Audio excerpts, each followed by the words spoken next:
আসসালামু আলাইকুম বন্ধু, তুমি কেমন আছো? আলহামদুলিল্লাহ, ভালো আছো তুমি বন্ধু?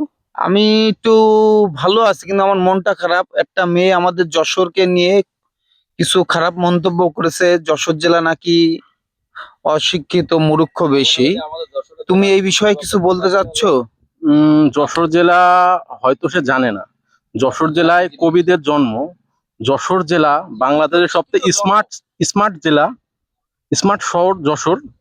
আর যে এই কথাটা বলছে, ওর বাংলাদেশ নিয়ে কোনো ধারণাই নেই।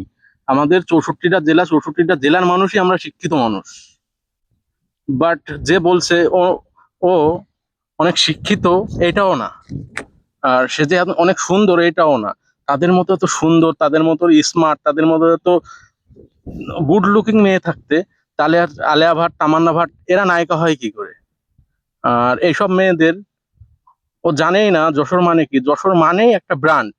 যশোর নাম না, ব্র্যান্ডের শহর যশোর।